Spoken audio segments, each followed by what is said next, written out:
Bulbinak and welcome to this week's program of Speak Your Mind. I'm Wame Valentine. We'll be coming to you live here at Gold FM studio at Fiji Broadcasting, 69 Gladstone Road in Suva. Of course, we wish to extend a big Bulbinak as well to our viewers watching the delayed coverage Tuesday night as well as on Wednesday morning on FBC TV. Also, don't wish to forget the international audience tuning in or listening in online around the world, free of charge on goldfm.fbc.com.fj.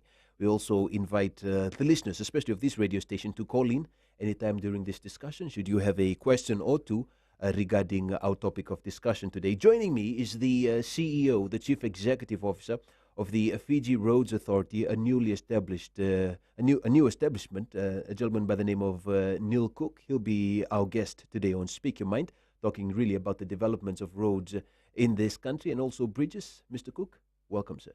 Mulvanaka. As mentioned, phone lines are open, 3220-906, 3220-907. We're also on Facebook, and you could post up your questions on Gold FM's Facebook page. Before we start things off, Neil, let's look at the Fiji Roads Authority. As mentioned, this is a new establishment, just started about this time last year. You just took up the job as CEO about a month ago. Tell us about the FRA and its responsibilities. Sure. The Fiji Roads Authority was established by the decree early January 2012. So the whole of 2012 was really a transitional year, and we've really kicked into gear as the FRA from January this year with the new maintenance contracts starting. So in simple terms, the FRA is now responsible for all roads, all bridges, and all jetties in Fiji. Mm. The Department of National Roads has been looking after our roads before the FRA came into the picture. Municipalities as well, they've also been largely involved with the maintenance of our roads. Why have they been ineffective in the past? Your opinion, Neil? I think just taking the DNR, the Department of National Roads, this is nothing that is particularly out of the ordinary. If you look at the New Zealand model, that New Zealand went through a similar thing probably 30 years ago, where a ministry that was responsible for everything to do with the national highways, from strategic planning and right down to doing the work, was disestablished. And I don't know, there are other things that are at play in Fiji that I'm not really qualified to comment on, but simply the model of outsourcing, of having contracted professional resource, creates an incentive for efficiency and effectiveness that's really not there in a government owned or government run department. Mm.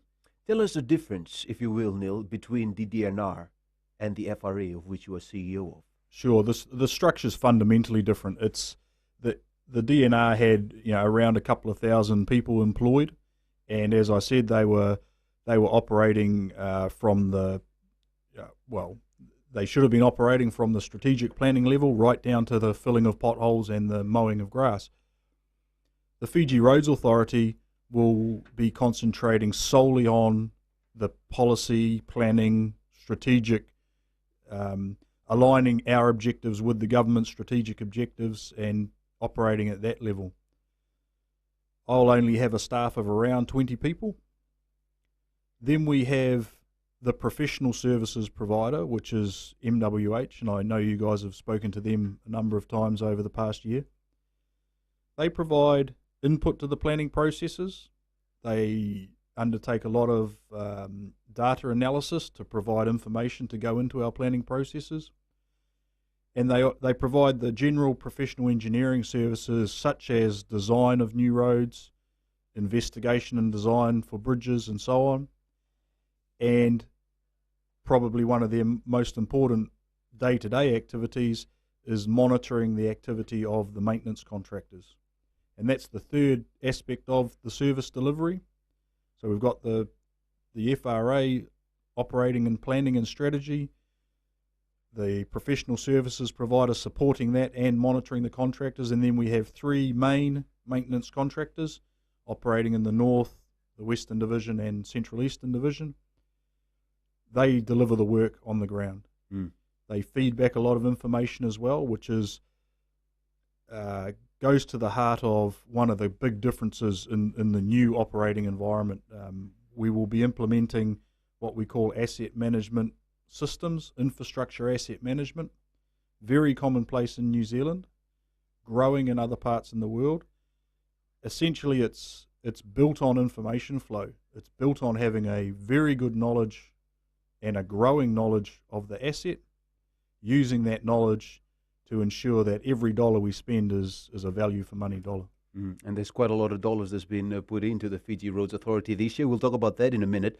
Let's look at the achievement of if we have time, yes we do. Look at the achievement of FRA for last month, January. What can you tell us about that, Mr. Cook? Sure. It's been a very busy month for me, having arrived in the country at the start of the year. My focus around the FRA itself has been advertising for the technical positions that aren't yet filled. So I've got 3 or 4 senior level engineering or project management positions that I need to fill. There's been a lot of planning around the work program for the year and kicking that off, and meeting a lot of people, I guess, stakeholders, government departments, a lot of the permanent secretaries I've met, and getting around the divisions and talking to people on the ground, also meeting the commissioners. That's been a lot of what I've been doing in the month of January. The contractors have all kicked off in the month of January, and they've had some significant achievements for their first month. Everyone's worried about potholes. Across the nation, they've filled somewhere over 20,000 potholes in the first month. Unsealed roads, they're out there grading roads, and there's over 1,000 kilometres of road have been graded in that first month. So there's a huge amount of activity going on. Let's talk about potholes, because that has been the huge issue with our roads for heaven knows how long. The issue is, for the most part, really, when they'll be filled overnight, in most cases, so some days, a few days later or a week after, the potholes reappear again. Now, what is the difference with Fiji Roads Authority's work on refilling these potholes to ensure that they're refilled and they stay that way for hopefully a year or more? Yeah, the difference is we'll be doing it properly. So that's a quick answer.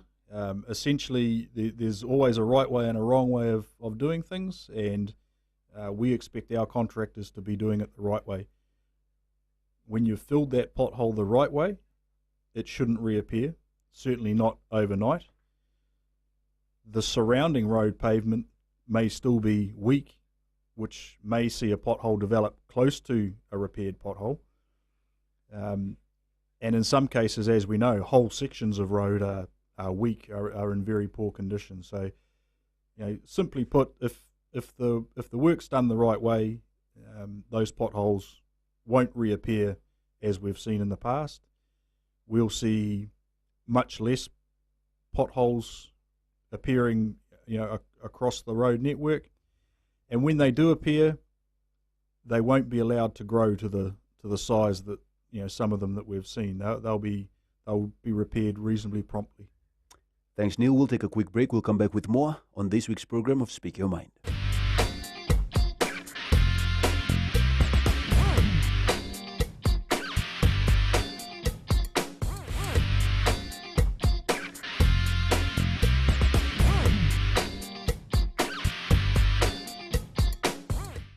Welcome back to Speak Your Mind. Neil Cook joins me today, the Chief Executive Officer of the Fiji Roads Authority. You mentioned earlier on, before we went to a break, Mr. Cook, the fact that the Fiji Roads Authority, at least the way you deal with potholes in this country, is relatively different from the Department of National Roads in the fact that you do it properly. To my understanding, I'm not an expert on the roads or the maintenance of roads, but to my understanding is the number one enemy of roads is water. And we've been getting quite a lot of rain for the past couple of weeks. What is your department of the Fiji Roads Authority planning on doing in order to ensure that roads, that rain and water doesn't cause a lot of potholes to appear? Yeah, you're absolutely correct. The biggest thing you can do, or the most effective thing you can do for roads, is drain the water away from the top surface and then drain it away from the sides. So that then leads on to how do we do that, and that's also the answer to to the question of why have we got so many potholes at the moment. So when we put a tar seal over the top of a road, its main purpose is to be a waterproof layer for that road. That waterproof layer breaks down over time, and it gets small cracks in it, and those cracks can grow. It breaks down for a number of reasons. If you just left the road with nothing on it, it would break down gradually over time just with the sunlight acting on it. Same as we'd see paint on a house peel from sunlight and cracks appear.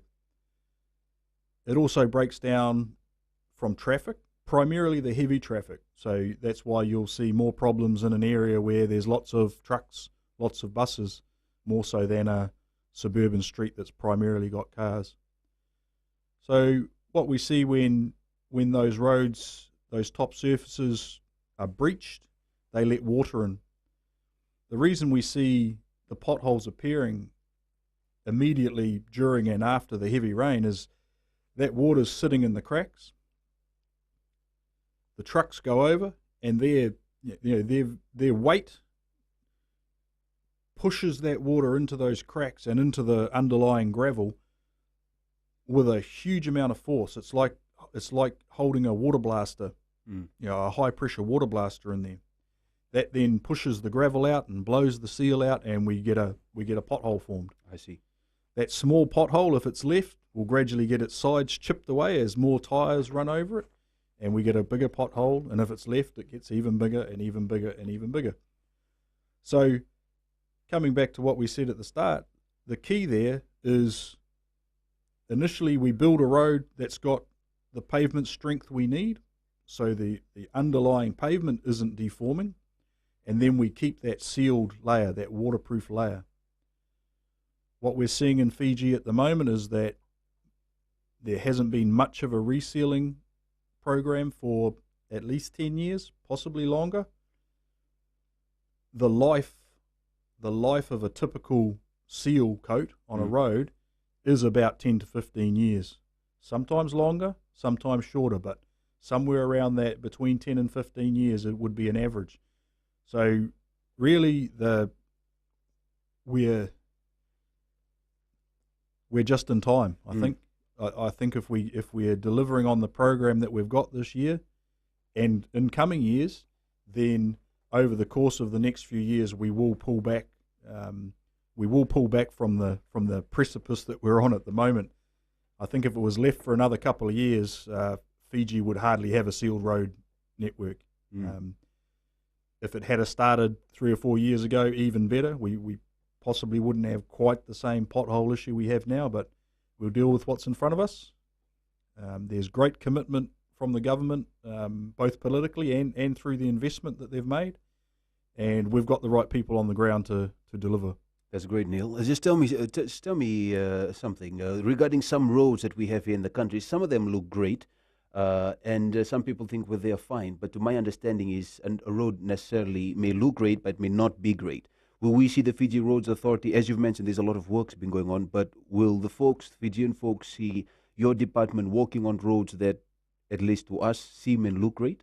Yes, and that's one of the things we need to, one of the messages we need to get across to the public. The Fiji government has brought in the experts, if you like. These people who are preparing the road programs, they have been doing this for a very long time. A road that, as you said, a road that looks okay to the untrained eye can be a decent rain and a few heavy trucks away from falling apart to the experts. So one of our key priorities in this first year is to capture a lot of those roads where if we get a seal coat on them now, we will hold them, and we'll hold them for 5 years or 10 years. They might have some failures within those sections, and we can't get away from that because we haven't got all the money to rebuild everything, and we don't really want to try and do that all at once. But if we can capture these roads before they start falling apart, get a seal coat on them, the chances are much, much higher that we'll be able to hold them. Now, what that means is that people will see us going past a section of road that everyone can agree is in much worse condition. It'll be, it might be potholes curb to curb and for 100 metres. We can't reseal that road. That road needs to be rebuilt. We've got a substantial program for rebuilding, but it won't do everything that needs to be rebuilt in 1 year. So one of the key messages we have is, we're doing the works prioritised based on years of experience and excellent technical knowledge to do the best for the network as a whole with the money we have available. What is the Fiji Roads Authority planning on achieving for this month, February? For February, we won't be kicking into our major reconstruction projects yet. That'll come from probably March through to October when the weather's not quite as unsettled. We talked about water before and rain during, when you've got a road open to reconstruct it. Heavy rain isn't the greatest thing that can happen. Right. So for the month of February, there'll still be a heavy concentration on pothole repairs and those sort of smaller scale patch repairs that we're seeing around about the place. In the unsealed roads in the rural areas, as we get more and more equipment up and running, more graders out there, we'll see the activity lift there. Now, in the month of January, as I said, I was quite happy that in the first month we got around and graded well over 1,000 kilometres of road. We'll be looking for that to continue throughout February. That deals to the road pavement, if you like. There'll also be an increased focus on starting to clear drains, so that helps us get that water away from the road pavement and lessens the likelihood of it failing it, or it'll take longer to need grading again. Will also be, some roads can't just be fixed up by grading in the rural areas. They actually, the gravel layer has disappeared over time, and we need to go back in and re-gravel. So we'll be doing that, a lot of that as well. Fantastic. Thanks, Neil. We'll take another break and we'll come back with more and Speak Your Mind.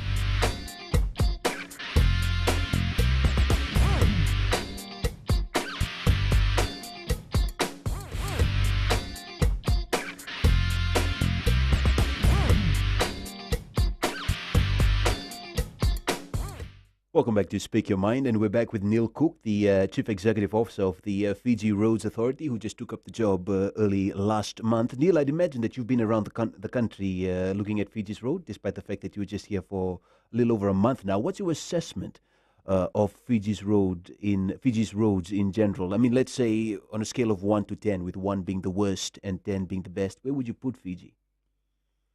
I think an overall assessment would be somewhere around 3 to 4.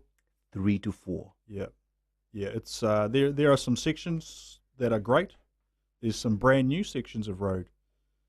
In other areas, there are roads that one of the words that I've heard quite a lot since I've been in Fiji is deplorable, and I think that's right. I think a lot of roads are in deplorable condition. They're barely passable with a 4-wheel drive in the dry and completely impassable in the wet. And for a nation that relies heavily on public transport, buses and the RSLs, it's just a situation that can't be left to continue, because it affects every area of the nation's life. It affects the economy because people can't get out to markets. It affects education because kids can't get to school. Health services can't get access. So, it's a massive issue. It's a massive challenge. But again, I come back to the fact that the commitment's there. The commitment's there at all levels in my organisation and those organisations that are working for me to get this right. We were speaking about this earlier on in the break before we went on air, and basically I told Neil that this is a mammoth of a job, and it's quite a headache for you to deal with this issue, because this is a huge issue in this country. You've mentioned 3 to 4 on a scale of 1 to 10, with 1 being the worst. If Fiji Roads Authority continue with the work that you're doing, how many years would you say, Neil, that will bring the number slightly above 5, 6, 7, or 8 to a decent Yep. point.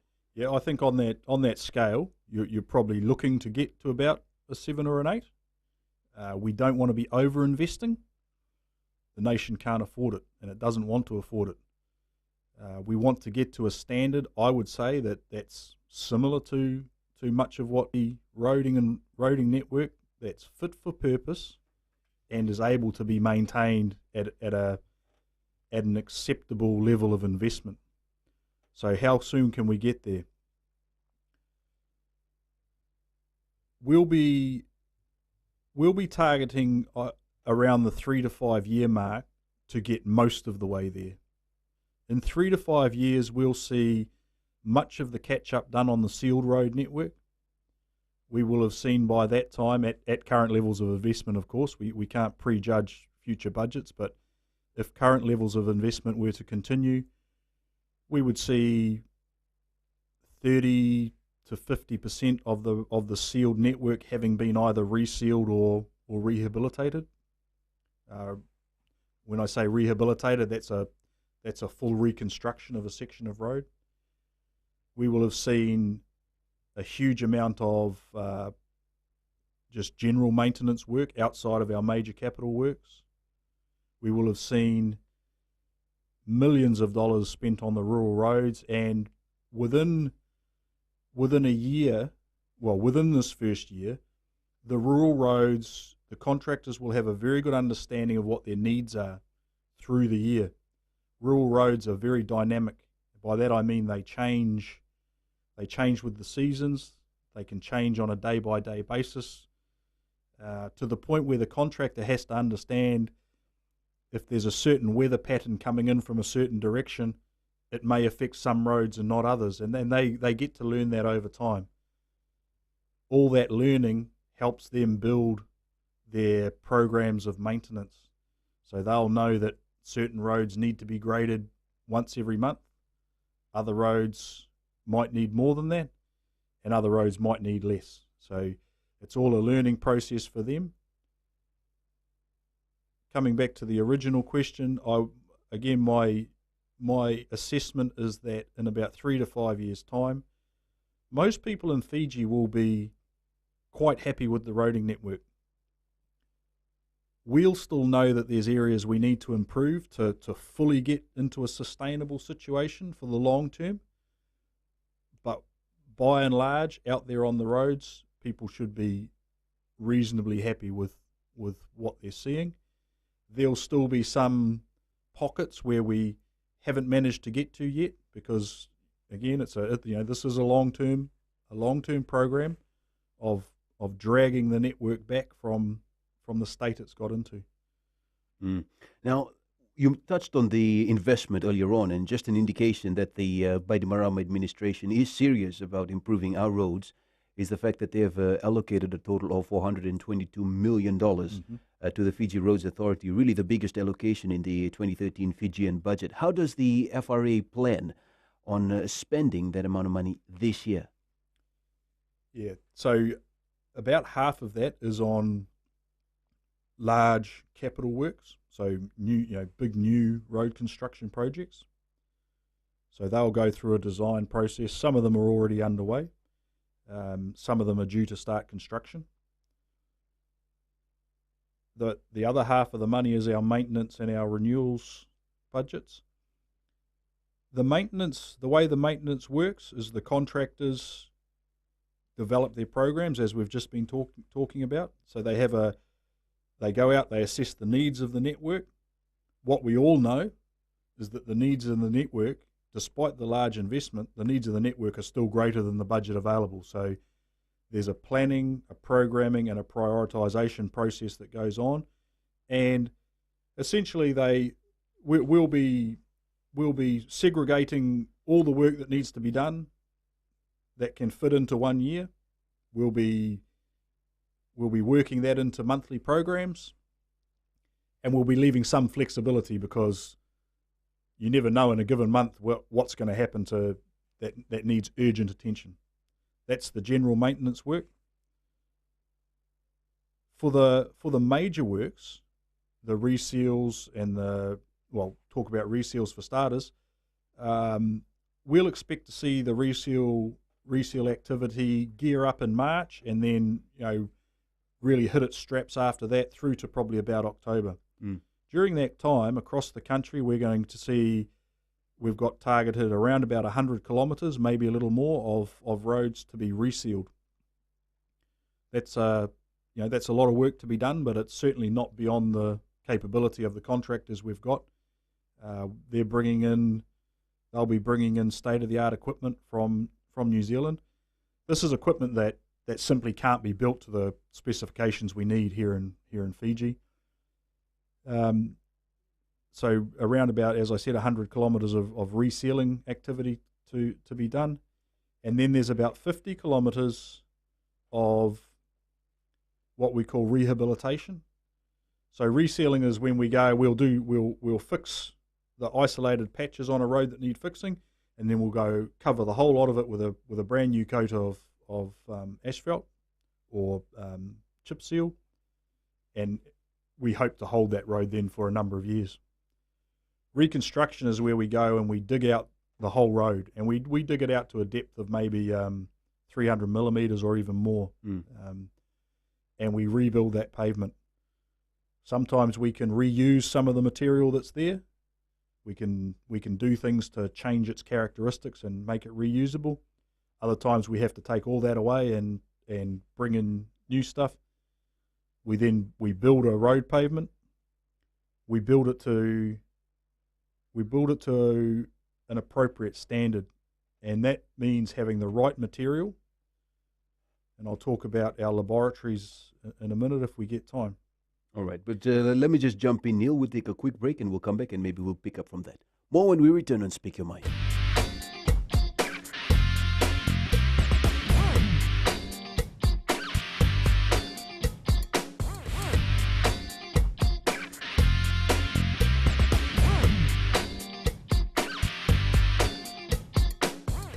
And we're back. Neil Cook, the CEO of Fiji Roads Authority, joins us today. But before we go back to Neil, we've got Mohammed on line 9. I'd imagine that Mohammed is calling in Vatuanga. Good afternoon to you, sir. Hello. Good afternoon, Mohammed. How are you? I'm good. Okay, I'm actually in Vatuanga, Fletcher Road. Just beside the bridge. I'm running a car wash here. Right, go ahead. Okay, so I have been affected of that bridge. So I just want to know any idea what time the thing going to start or something like that. Roughly idea. Thank you, Mohammed. I believe he's referring to the closure of the road there in Vatuanga, as well as the closure of the Stinson parade here in Suva. Neil? Yeah, good afternoon, Mohammed. The Fletcher Road Bridge in Whatuanga, we're working at the moment on a temporary solution. So what we're hoping to achieve there is to get a single lane bridge deck built over the top of the existing bridge. And once we've done that, provided the design stacks up, we can have traffic signals at each end. The bridge won't be back to the full 2 lanes until a new bridge is built. But by the middle of this year, May, June this year, we hope to have that bridge back up and operational as a single lane bridge with traffic signals. Is that all right, Mohammed? Okay, thank you very much. That's all I want to know. All right, thank you, sir. Thank you for your call. How about Stinson parade in Suva, Neil? Yeah, that's a little more difficult, that one. There's no... With Fletcher Road, we're able to install a temporary solution because the structure can stand it. And we have the space to build the new bridge alongside it. The Stinson Parade Bridge, we don't have the luxury on either count, so we don't have the option for a temporary solution, and nor do we have the ability to build a second bridge alongside and then take our time demolishing the old bridge. So that one will be under diversion for the foreseeable future. And the reason I can't give a time frame on that is that we've inspected in the order of 900 bridges, nearly 900 bridges across Fiji. Of those 900, around about 80 are in very poor condition. Some of them in such poor condition that if they were in New Zealand, we probably would shut them. But we're having to manage that risk a little differently here, because often those bridges are the only access for a village or school or what have you. What that means is, as we prioritise our bridge program, it may well be that the Stinson Parade Bridge needs to be put off for some time, because whilst it's inconvenient, and we all understand that, it's not the only route available. So we'll go through that process over the next month or so, and I will have an update for people on that, within the next 1 to 2 months. But we, as we said, the investment is significant from the government, but there's still a need to prioritise works. You've mentioned about bridges, Neil, and let's look at one in particular, Nangali Bridge. I mean, this is a bridge that, Lord knows, we've been talking about it for so long. And folks are really wondering, when will the authorities or the Fiji Roads Authority work on the Nangali Bridge? There has been work on it in the past, and apparently we've been informed that it's all good now. But then as of late, we understand that bridge is been flooded recently. Yeah, I'll have to look into that one. I'm not 100% up to the play with that one. Many bridges are designed to go underwater at certain times. So there are situations where bridges aren't designed to be above all possible flood levels within a river. So we have everything from the Irish crossing that is effectively underwater every time it rains a little bit, through to a bridge that is built well above any likely flood level, and then there's a whole range of bridges that are somewhere in the middle. So I'm not quite sure where that one sits on the design scale, but I'll make sure I know for next time. Okay, now let's just move on to another issue, and that's, I understand that there's a review. Correct me if I'm wrong, if the Fiji Roads Authority are working on a review in the next few weeks? A review of what? Of the works that the Fiji Roads Authority will be undertaking throughout this year. Oh, sure, yeah. Well, we're constantly planning our work, so we'll be assessing contractors' programs. So that's the contractors going out and say, well, this is all the work we've identified. We apply some prioritisation to what the contractors have identified, and that forms the basis of we effectively work on a 2 to 3 month program at one time. So we have this month's work, then we have a good idea of what's going to happen next month, and a pretty good idea of what's happening in month 3 for general maintenance. All right. Now let's talk about the upgrading on the Queen's Highway. I don't know how familiar you are, Neil, about that, but would you talk to us about the upgrading on the Queen's Highway? When will it start? Well, it's already underway. It's already underway. Yeah, for sure. There's been sections of road upgraded. The substantial work this year on the Queen's Road will be a series of rehabilitation projects and a range of reseal projects, in addition to just general maintenance. So I would expect that those major works would start from March, going through to probably about October, and that will include a number of rehabilitations through villages with associated safety improvements as well.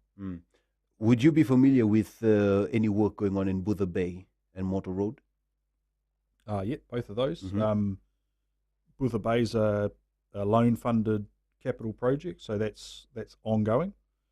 That's probably all I can say on that. It's a project that's underway and will be continuing this year. Motor Road is nearing completion. The bridge there is a brand new bridge, looking very good. I was up there a couple of weeks ago. The road itself is taking shape, and that's going to be a significant improvement for people up in that area. How about the upgrade of works in Nambuwalu up in the north? Yeah, Nambuwalu is set to kick off in the next couple of weeks if it hasn't already. So the contractor will be taking possession of that site and beginning that beginning that upgrade project in the next couple of weeks. Fantastic. We'll take another break and we'll come back with the final segment on Speak Your Mind.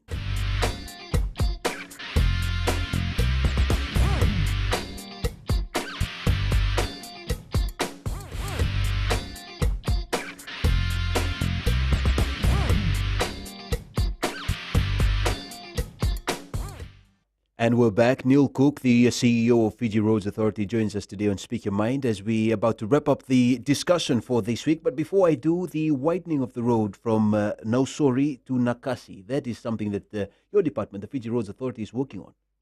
Yeah, that's one of two new construction projects to start this year. So we're looking to extend the 4-laning from Nakasi to Rewa Bridge, and then further enhancement work on the other side of the bridge through to Nausori Airport. Mm. And will there be works as well on the widening of the road in Nandi? From Denarau to Nandi Airport at least? Yep. Oh, so the Nandi project, again, it's about creating additional capacity along that corridor and improving the existing road. So that one, not so much about creating a new set of 4 lanes, rather we've got an existing 2 lanes already, and we need to improve that 2 lanes, and then we're looking at creating effectively another 2 lanes on a different alignment that will ease traffic flows through some of those rather congested areas at the moment from Nandi Airport through to Nandi Town.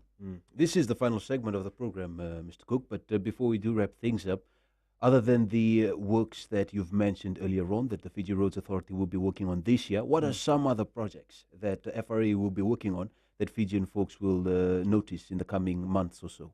Yeah, I think it's there seems to be a tendency to focus on the big projects in the urban areas or those big highway type projects. We've got a lot of work planned in the rural areas. One of the key priorities for me is that around school access and rural area accesses.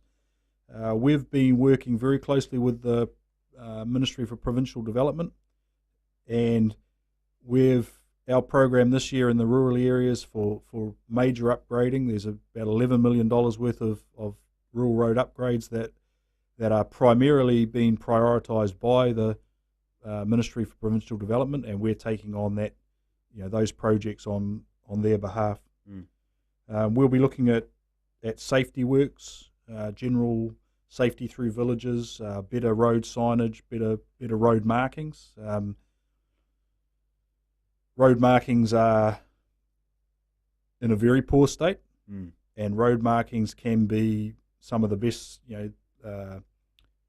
cost-effective ways of getting road safety improvements. We're also responsible for jetties, and we've got about nearly $6 million worth of jetty upgrade projects planned over 2013.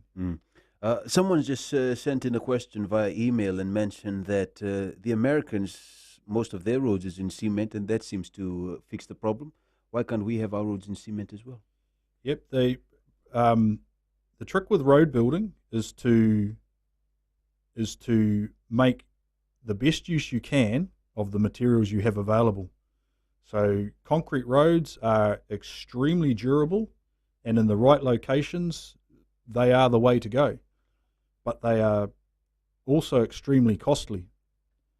So what we do, and this is, I mentioned earlier, asset management systems. Our asset management planning is what we use to determine the best way to build a road and then to maintain it over the whole of its life. So in some circumstances, you would look at a concrete road. In most cases in Fiji, I'd suggest that would be a very expensive way to build a road, and probably not the most cost effective in the long term. We talked about where do we want the Fiji road network to be, and I said it's probably somewhere around a 7 or an 8. If we built all our roads in concrete, I think we're probably targeting too high a place on that ranking table. Where you might consider concrete is on some very high stress areas like the roundabouts I've seen. Very high heavy vehicle percentage roads. I think but again, you may use concrete, but you may use a different design of asphalt to achieve the same result. It's not just about what you build today, it's about what it costs you to maintain it in the future. Mm. How does the Fiji Roads Authority plan to be transparent and to be accountable to the public? Yeah, again, that's that's one of the key reasons the government has set up Fiji Roads Authority. Transparency it's inherent in the structure, really, is probably the best way I can describe it. Once we separate the policy and the planning and I guess the payment, the people that hold the funds, which is my organisation, from the people who are certifying the work, and they are separated from the people who are doing the work, you've certainly got a recipe for a much more accountable and transparent and a setup that resists wrongdoing a lot better. There are layers of independent checking that go into certifying any payment. Transparency generally, we will be publishing full accounts at the end of the year, at the end of the financial year. They will be available publicly. I will be able to demonstrate to the government where every dollar has been spent, and I will be aiming to ensure that I can demonstrate that every dollar has been spent, value for money, and effectively helping achieve the objectives we've got for the roading network. Mm. Neil, before we close though, there's been different contractors at different divisions in the country to look after the conditions and the maintenance of roads in that area. If you could just very quickly run us through these contractors in the north and also in the west. Yep. So we've the change managers went through a tendering process last year, and they had a very good response, I understand. That came down to 3 contractors. In the central division here, we have a joint venture between Fulton Hogan and Highway Stabilisers. So Fulton Hogan Highways, they are both out of New Zealand. Fulton Hogan would be probably the largest road construction or road maintenance contractor in New Zealand. Very experienced, a huge amount of technical expertise on tap. Won't all reside in Fiji, but it's there and it's available to do the knowledge transfer over here in Fiji. Higgins is in the west. Higgins Contractors, they're not quite as large as Fulton Hogan in New Zealand, but again a very experienced contractor based out of the North Island of New Zealand, and they've got a lot of experience not only maintaining roads but good experience with asset management systems and good experience in constructing roads. And in the north we've got Blacktop Construction. I don't know as much about them.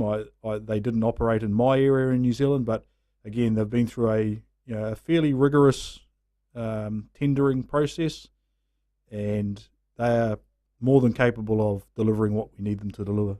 Well, Neil, thanks a bunch, and we wish you all the best, you and your 20 team of highly qualified personnel at the Fiji Roads Authority, and we really do look forward to driving through the roads of this country without worrying about swaying from side to side to avoid the potholes. The CEO of Fiji Roads Authority, Neil Cook, joining us on Speak Your Mind today.